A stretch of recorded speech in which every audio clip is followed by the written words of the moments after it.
There are prisons made of concrete and steel. And then there are prisons made of 9 bedrooms, 16 bathrooms, a tennis court, a tea house, a koi pond, and a mortgage payment that could fund a small moon landing. Prince Harry and Meghan Markle didn't just buy a house in 2020. They bought a financial anchor, wrapped it in Montecito charm, and willingly jumped overboard with it. $14,650,000. That is what the Duke and Duchess of Sussex paid for their sprawling California compound, and according to royal biographer Angela Levin, that property has become a prison on so many levels.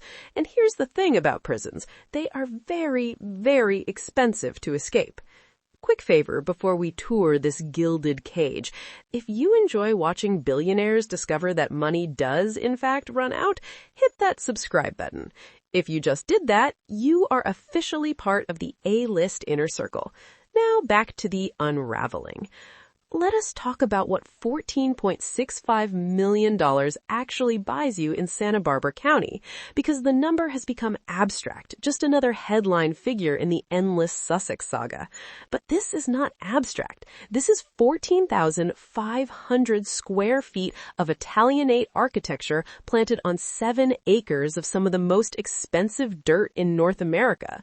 It is 9 bedrooms for a family of 4, which means Archie and Lilibet each have approximately 3.5 rooms to themselves, while their parents debate whether the guest house needs its own guest house.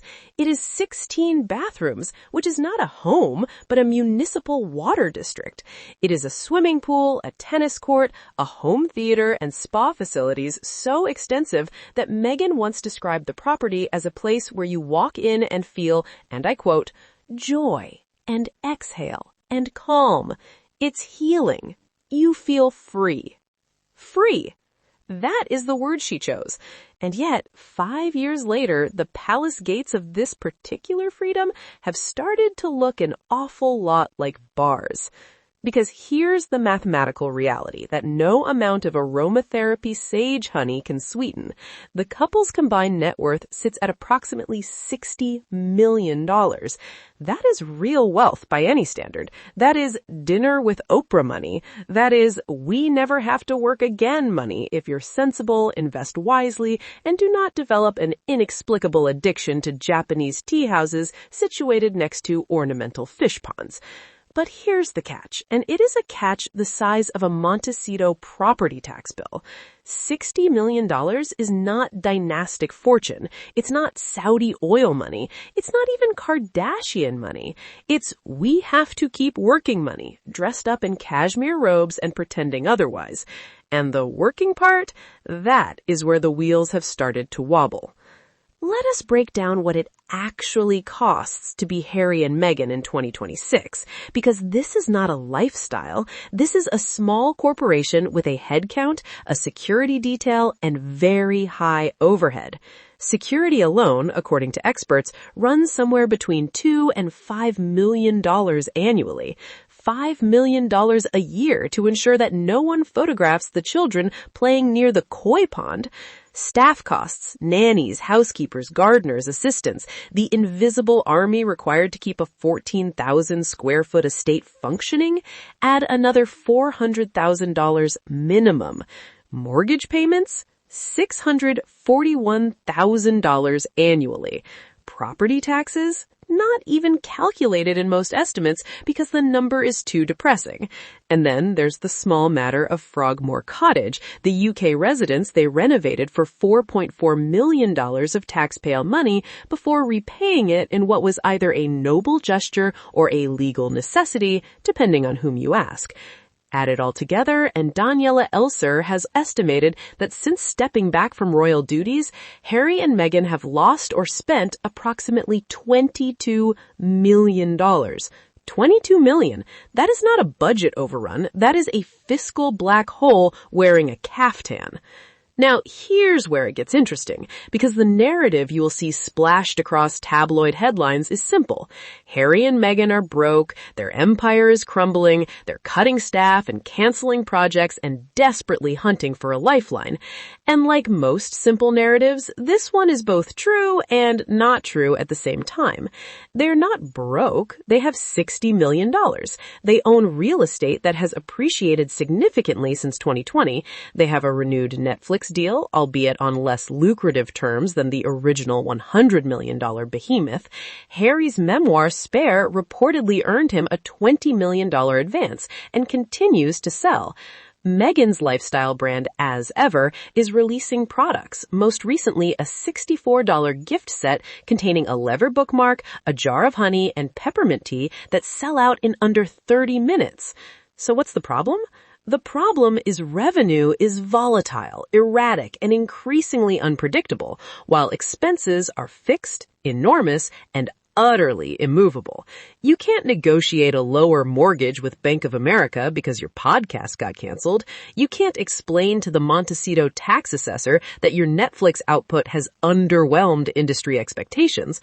The house doesn't care about your brand recalibration. The house just wants its money. And this, right here, is the prison Angela Levin was talking about.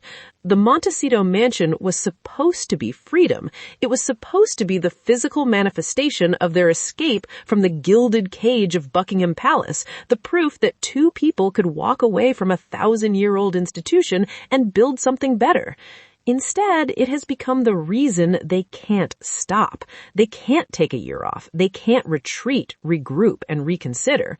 They have 16 bathrooms demanding to be cleaned, 7 acres demanding to be maintained, and a security team demanding to be paid. They are not living in a home. They are living in a revenue requirement. Speaking of which, let's talk about what happens when that revenue requirement meets the cold, hard pavement of Hollywood deal-making.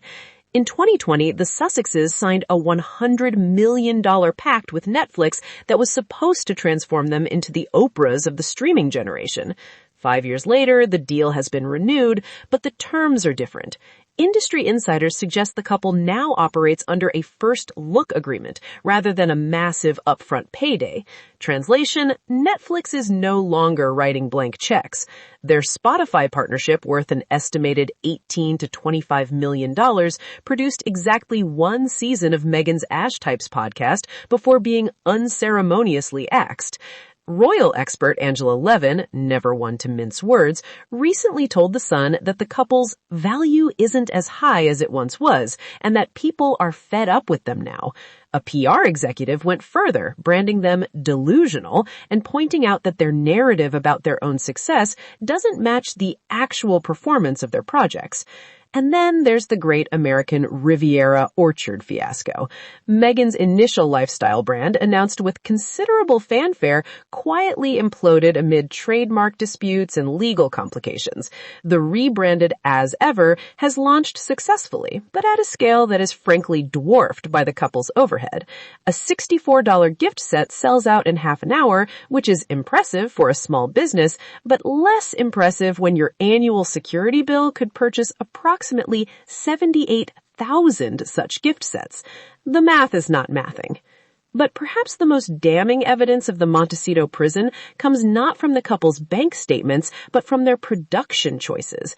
Meghan's Netflix lifestyle series, With Love, Meghan, was filmed at a rental property, a nearby $9 million farmhouse owned by philanthropists Tom and Sherry Cipolla, not at her own home. When asked why, Meghan explained that she wanted to protect her family's safe haven, that she didn't want 80-plus crew members trampling through the kitchen where she cooks dinner for Archie and Lilibet. And that's a reasonable, relatable sentiment, but it's also unintentionally a devastating admission.